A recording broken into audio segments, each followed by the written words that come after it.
Hello everyone, welcome to you all. और आज है हमारा नया चैप्टर स्टार्ट हो रहा है जिसका नाम है इलेक्ट्रोस्टैटिक। क्लास 12 का फर्स्ट चैप्टर है और ये सबका फेवरेट चैप्टर भी होता है क्लास 12 में जो पढ़ते हैं। ठीक है, तो बिना किसी टाइम वेस्ट के स्टार्ट करते हैं इलेक्ट्रोस्टैटिक। लेकिन उससे पहले एक रिक्वेस्ट है, कॉपी पेन हाथ में ले लो, पानी की बोतल साथ में ले लो और लेक्चर का मजा लो।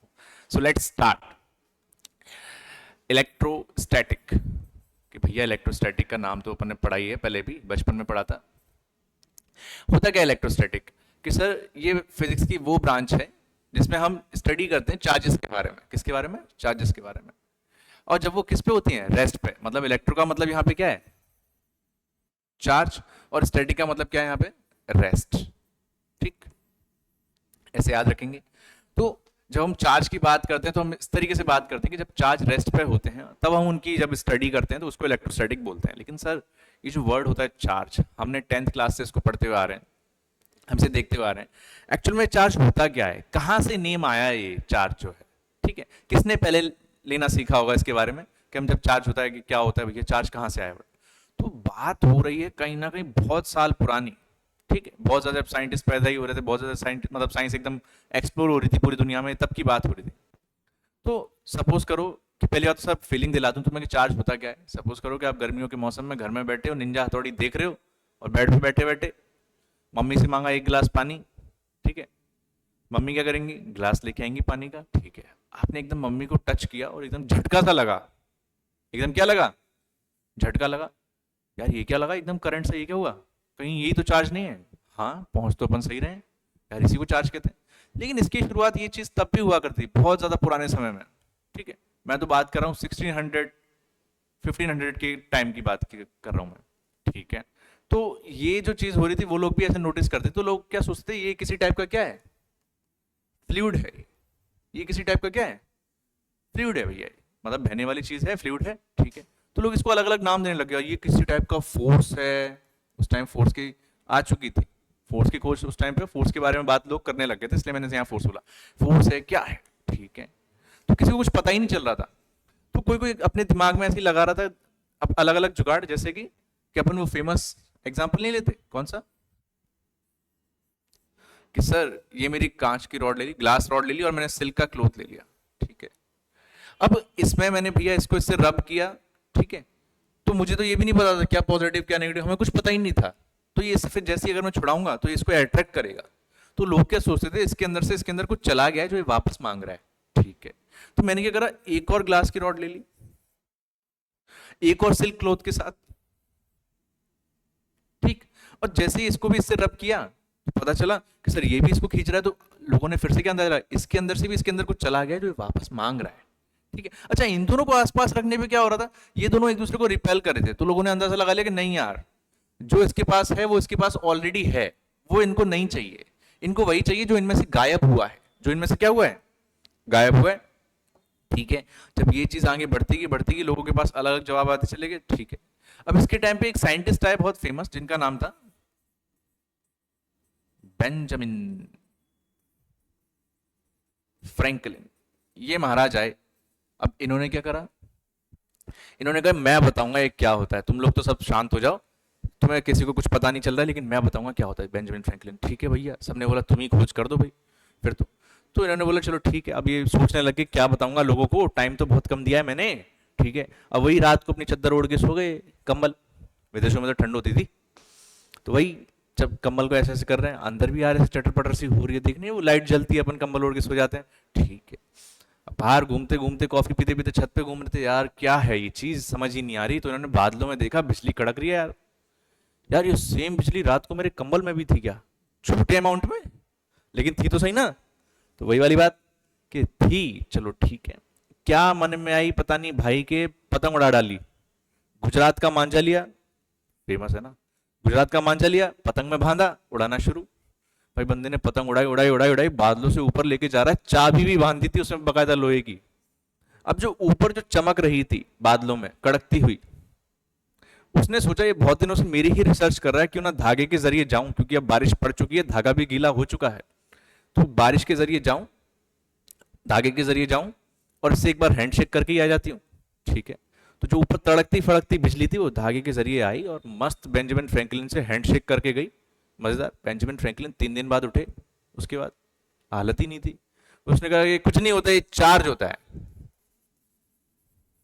क्या होता है ये? चार्ज होता है। उस टाइम पे सबसे पहले ये नाम इन्होंने ही दिया था ये चीज कि भैया ये क्या है, ये चार्ज है। ठीक है, अब इनके पास एक महान साइंटिस्ट आए, कौन? निकोलस, निकोला टेस्ला नहीं, निकोला टेस्ला नहीं, निकोलस एक साइंटिस्ट थे। इन्होंने कहा देख बेंजू भाई, ये जो होता है ना, दो टाइप का होता है। कितने टाइप का होता है? दो टाइप का होता है। जो भी तेने सर्च किया है ये दो टाइप का होता है। तो बेंजामिन ने कहा पागल हो गया क्या, एक टाइप को निकालने में मेरे तो जान आ गई मुंह में, और इसको तू दो टाइप का बता रहा है कि हाँ, कि कैसे बता रहा है? चल यही बता दे कि यार एक तो अट्रैक्ट कर रहा है ना, एक रिपेल भी तो कर रहा है, ये भी तो देख, एक अटैक कर रहा है, एक रिपेल कर रहा है। बेंजामिन फ्रैंकलिन का दिमाग फिर से चक रहा है, उसने एकदम नाम दिया कि भैया एक तो है मेरा पॉजिटिव चार्ज, ठीक है, और एक मेरा क्या है भैया, नेगेटिव चार्ज। तो बेंजामिन फ्रैंकलिन ने इसके दो अलग अलग नाम भी दिए थे। ये बात समझ में आ रही है क्या? ठीक है, आगे जाके पता चला कि इलेक्ट्रॉन प्रोटॉन भी होते हैं, इन सब चीज़ों को, इन्हीं की वजह से नेगेटिव चार्ज होता है, इन्हीं की वजह से प्रोटॉन चार्ज होता है। ठीक है, तो यहाँ तक की कहानी थी, ये थी कि कैसे हमने चार्ज का नाम लेना सीखा। मुझे नहीं पता ये कहानी कितनी सच्ची है कितनी गलत, लेकिन हमें सुना दिए, हम आपको सुना रहे हैं। इसकी और कोई अच्छी सी कहानी बनाओ तुम आगे सुनाना। ठीक है, तो कहानी हजार, किससे हजार, लेकिन बात सिर्फ एक, स्टडी ऑफ चार्जेस, इलेक्ट्रोस्टैटिक। तो एक बार जान लेते हैं भैया इलेक्ट्रोस्टैटिक होता क्या है। तो भैया ये फिजिक्स की वो ब्रांच है जहां पर हम चार्ज की स्टडी करते हैं जब वो रेस्ट पर होते हैं। कि सर जब वो रेस्ट पर होते हैं हम तभी क्यों स्टडी करते हैं, जब वो मोशन में होते हैं तब क्यों नहीं कर रहे होते? हम तब भी क्या कर रहे होते हैं, हम फिर उसको इलेक्ट्रोडायनेमिक्स में पढ़ते हैं, करंट इलेक्ट्रिसिटी में करते हैं, जब आपका चार्ज मोशन में होता है, आप जानते होंगे। तो हम इलेक्ट्रोस्टैटिक में जब चार्ज रेस्ट पे होगा तभी की स्टडी करेंगे। ठीक है, सो लेट्स स्टार्ट। तो सबसे पहली चीज कि इलेक्ट्रोस्टैटिक तो एक ब्रांच होती है फिजिक्स की जिसमें हम चार्ज के बारे में पढ़ रहे होते हैं और जब वो रेस्ट पर होते हैं। ठीक है, लेकिन अब चार्ज क्या होता है, अब मैं अगर बात करने जा रहा हूं तो चार्ज क्या है, कि सर एक तरीके की हमारे अंदर की ही प्रॉपर्टी है। ये क्या है?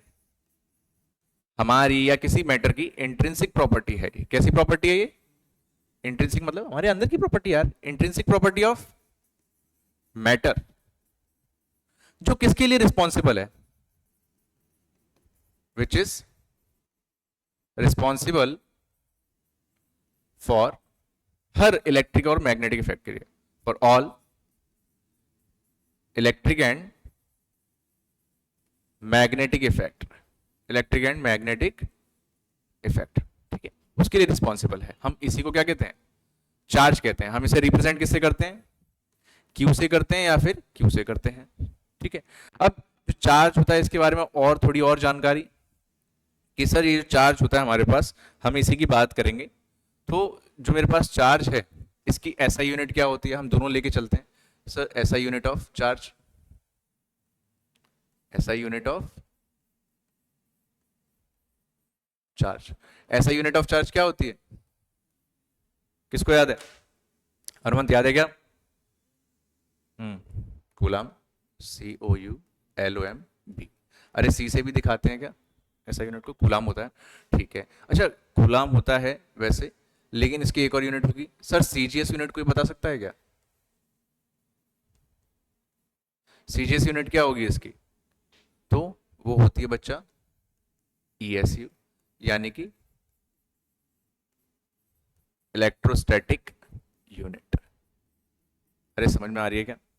इलेक्ट्रोस्टैटिक यूनिट के कितना क्या होता है, कि सर अगर मैं 1 कूलम देखूंगा तो वो किसके बराबर होगा? 3 × 10⁹ ESU के बराबर होता है। आप इसका रिलेशन भी साथ साथ लिखते चलें। ठीक है, अलग नहीं होना चाहिए। ठीक है, अच्छा सर ऐसा यूनिट में सिर्फ कूलम होते हैं। कूलम तो सर कूलम के ऊपर साइंटिस्ट के ऊपर रख दिया होगा नेम, इसके अलावा इसकी कुछ नहीं होती जैसे और कंडीशन में होती है? यस, और भी होती है बच्चा। हम ऐसा यूनिट में इसको और भी लिख सकते हैं, जैसे Q का फॉर्मूला होता है Q = IT, तो उस हिसाब से एम्पियर सेकंड भी इसकी यूनिट होती है। ठीक है, ये नोट भी करें। ठीक है, इसके अलावा सर और भी इसकी यूनिट होनी चाहिए क्या? यस, और भी अलग यूनिट होती है, अदर यूनिट भी पढ़ लेते हैं। सर अदर यूनिट कौन कौन सी होती है? एक होती है फैराडे, ठीक है, ये इसके अदर यूनिट में आती है और ये बहुत ज्यादा होती है। 1 फैराडे = मेरे फोन नंबर के जैसी दिखती है, 96500 कूलम, 96500 कूलम। अच्छा इसके अलावा और कोई यूनिट होती है क्या? यस, एक और यूनिट होती है EMU, इसको बोलते हैं इलेक्ट्रोमैग्नेटिक यूनिट। Electromagnetic unit. अरे इतनी सारी यूनिट आपको याद रहेंगी कि नहीं रहेंगी?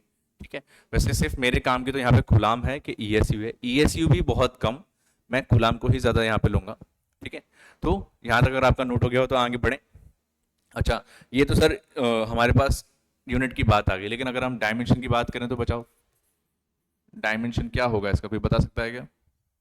अरे मास तो है ही नहीं इसके पास, लेंथ है ही नहीं, तो पहले मैं इसका क्यू का फॉर्मूला यहाँ से देख लेता हूँ। मैं आपको अभी क्यू का नॉर्मल फॉर्मूला बता देता हूँ जो कि हम आगे जाके भी पढ़ेंगे, लेकिन फिलहाल मुझे सिर्फ डायमेंशन के लिए काम आ रहा है।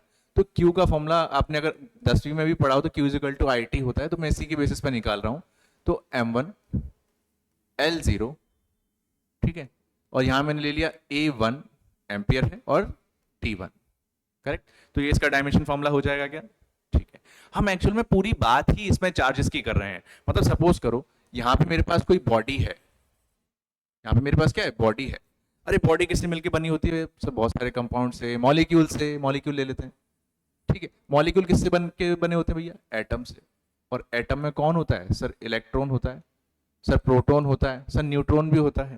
ठीक है, तो ये हम इन चीजों की बात कर रहे हैं जो एकदम बॉडी के अंदर से अंदर फंसी हुई है। ठीक है, हम ये चीज जानते हैं कि मास ऑफ इलेक्ट्रॉन कितना होता है? मास ऑफ इलेक्ट्रॉन भैया कितना होता है? 9.1 इंटू 10⁻³ kg। अरे सही है क्या? अरे मास ऑफ प्रोटॉन कितना होता है? लो, मास ऑफ प्रोटॉन कितना होता है सर? 1.6 into 10⁻⁻27 kg। इनमें से ज्यादा मास किसका है? प्रोटॉन का मास ज्यादा है। ठीक है, 1.67 ले लो, ज्यादा से ज्यादा और क्या लोगे सर? इतने के आसपास ही न्यूट्रॉन का भी होता है। देखिए न्यूट्रॉन का मास कितना होता है? मास ऑफ, नहीं न्यूट्रॉन का, अच्छा बताओ कितना होता है?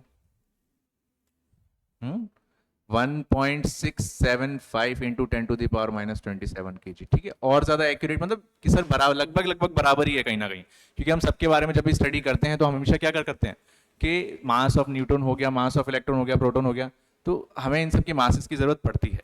ठीक है, हालांकि अब चलो जब बात करते हैं इनके मासेस के बारे में तो इनके चार्जेस के बारे में तो बात करते हैं कि सर चार्जेस कितने कितने होते हैं इलेक्ट्रॉन पे, प्रोटॉन पे, न्यूट्रॉन पे। ठीक है, अरे यहीं पे बात कर लें क्या? ठीक है, नोट करते चलेगा साथ साथ क्योंकि मैं से हटाते हुए चलूंगा।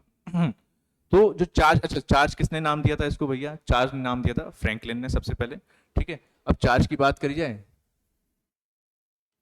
इलेक्ट्रॉन पे कितना होता है? 1.6 इंटू 10⁻⁻19 कूलम, माइनस का ले लेते हैं क्योंकि माइनस का है। ठीक है, प्रोटॉन पे कितना होता है सर? प्लस का 1.6 इंटू 10⁻⁻19 कूलम। अरे सही है क्या? अरे न्यूट्रॉन पे कितना होता है? 0। न्यूट्रॉन पे कितना होता है? 0 चार्ज होता है। हम इसी को नेगेटिव चार्ज कह रहे हैं, इसी को पॉजिटिव चार्ज कह रहे हैं। ये बात समझ में आ रही है क्या? इसी को नेगेटिव चार्ज कह रहे हैं, इसी को पॉजिटिव चार्ज कह रहे हैं। ठीक है, इस बात को ध्यान रखेंगे। सर ऐसा कुछ भी नहीं है। अच्छा इनमें से कौन सा बड़ा वाला चार्ज है? प्रोटॉन का चार्ज ज्यादा बड़ा है कि इलेक्ट्रॉन का चार्ज ज्यादा बड़ा है? दोनों बराबर चार्जेस हैं, इनमें कोई ज्यादा बड़ा नहीं है। ठीक है, कोई कम बड़ा नहीं है। ठीक है, ये बस अपोजिट नेचर के हैं, उसलिए नेगेटिव पॉजिटिव लगाया हुआ है। मैंने ऐसे ऐसे बच्चों को कंफ्यूज होते हुए देखा है, सर ये तो नेगेटिव में है ना, तो ये तो छोटा हुआ ना, सर ये तो पॉजिटिव में है ना, ये तो बड़ा हुआ ना। नहीं, आप ऐसा कुछ मानो, जैसे सपोज करो आपने पुराने टाइम पे अगर रामायण देखी हो तो कोई भी अगर राक्षस आगे राम जी के आगे डिग्री बताता था अपनी, तो क्या बताता था? मैंने इंद्र को भी परास्त किया है। डिग्री हुआ करती थी उस टाइम पे। ठीक है, और ज्यादा से ज्यादा मैंने, अगर ये तो हमारी बैचलर्स हो गई, अगर हमें पीजी भी करनी है तो मैंने इंद्रासन भी हासिल किया है, मैंने मतलब वो स्वर्ग लोक को भी जीत लिया है। ठीक है, तीनों लोगों को जीत लिया है, मतलब उसकी पीएचडी भी कंप्लीट है। ठीक है, तो ये पूरा राक्षसों का इंट्रोडक्शन, उनकी पढ़ाई हुआ करती थी क्योंकि ये उनका एक ग्रेजुएशन क्राइटेरिया था। ठीक है, ऐसे यहाँ पे तो राक्षस को मैंने नेगेटिव से दिखाता हूँ और देवताओं को पॉजिटिव से दिखाता हूँ, तो जितना पॉजिटिव उतना नेगेटिव, दोनों में पावर बराबर जा रही है, किसी में कम बढ़ती नहीं। तो दोनों एक दूसरे से कम नहीं है, लेकिन अपोजिट नेचर के हैं, कहने का मतलब ये है और कुछ भी नहीं। ठीक है सर, जब इतनी सारी चार्जेस के बारे में बातें हो चुकी हैं तो क्यों ना इनकी प्रॉपर्टीज के बारे में भी पढ़ना शुरू करें। तो देखो भैया, प्रॉपर्टीज क्या होती हैं? सबसे पहली चीज हम बात कर रहे हैं प्रॉपर्टीज को लेके। ठीक है, एक एक प्रॉपर्टीज को ढंग से समझेंगे क्योंकि प्रॉपर्टीज में ही मजा है। सबसे पहली चीज, conservation of charge.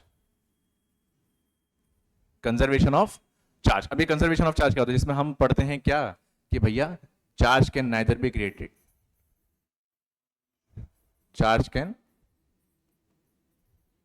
Neither be created nor be destroyed. अरे सही है क्या? ठीक है। अब वो मत बोलना कि सर एनर्जी की तरह कर दो, energy can neither be created nor be destroyed but it can convert in one form to another, ऐसा कुछ भी नहीं।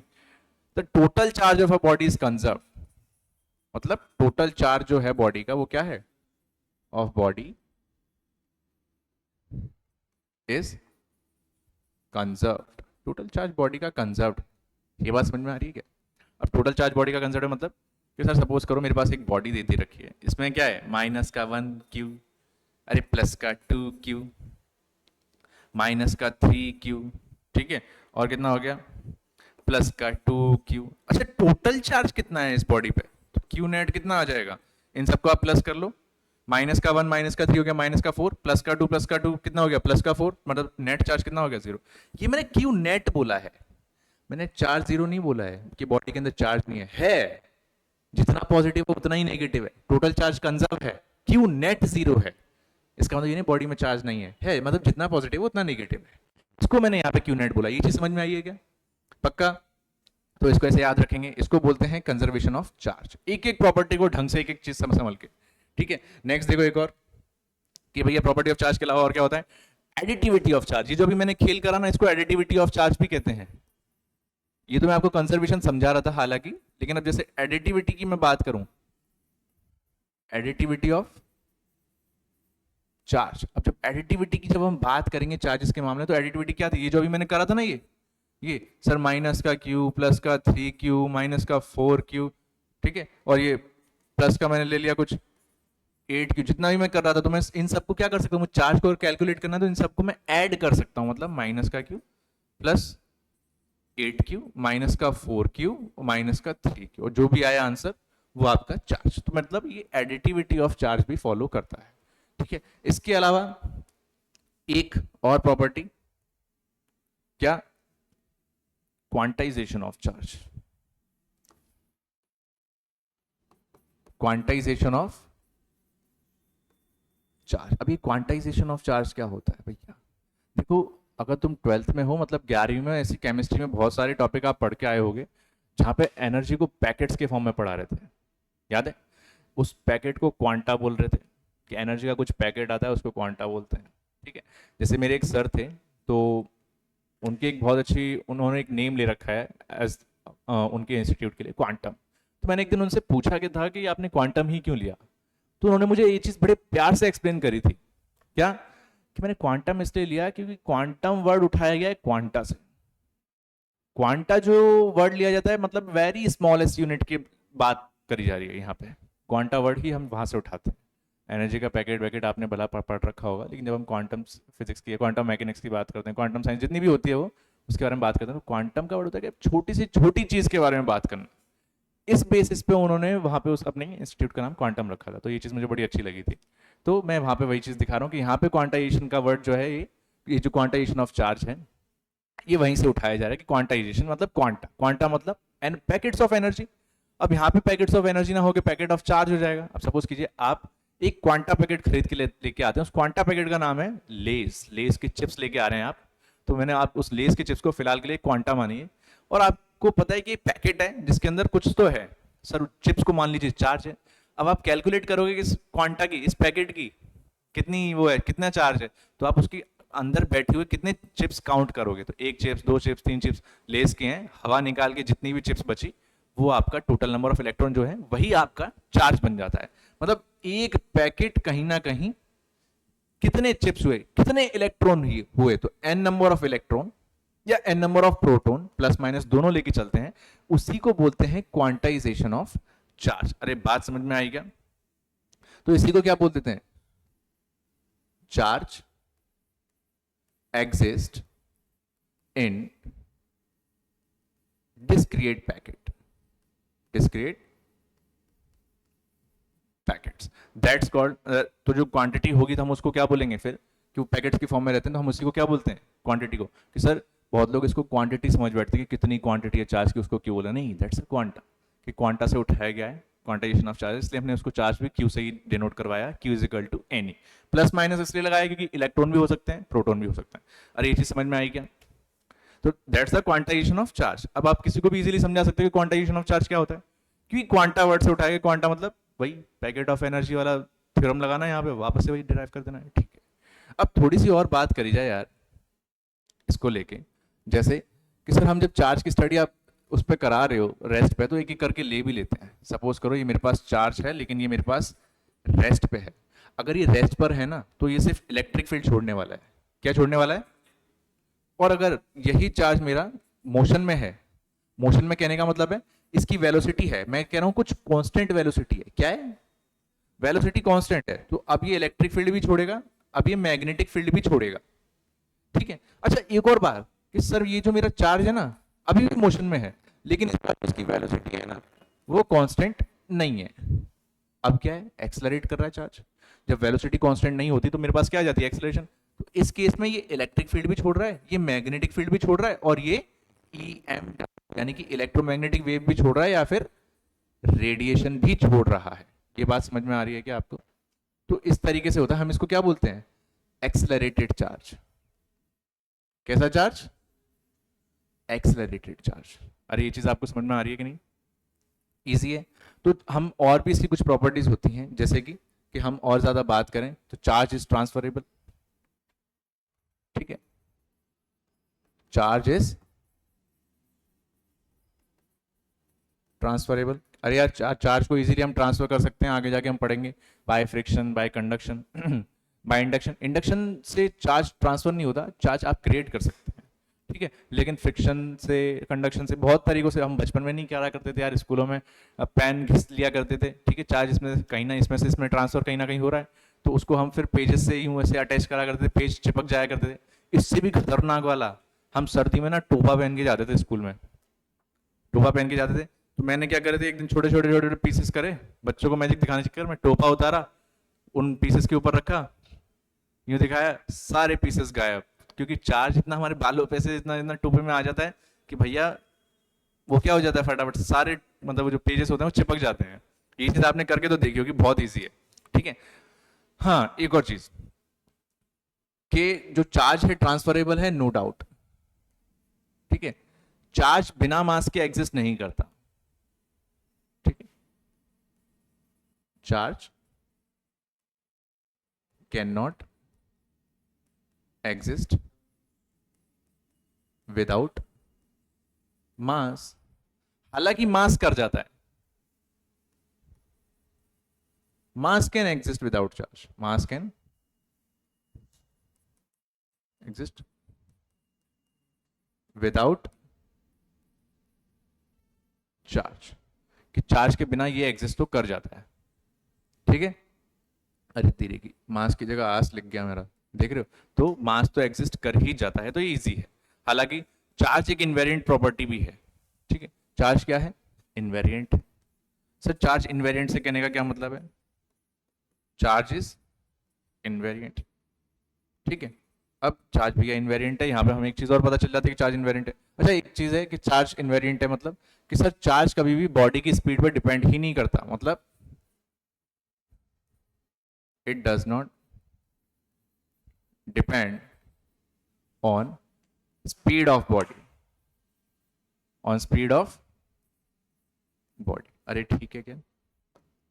यहां तक की कहानी सही है, ठीक है, कि सर ये स्पीड ऑफ बॉडी पर डिपेंड नहीं करेगा, ठीक है ठीक है ठीक है। अब एक और कमाल की बात, और इसमें क्या ही क्या रह गया होगा सर, और देखते हैं। सपोज कीजिए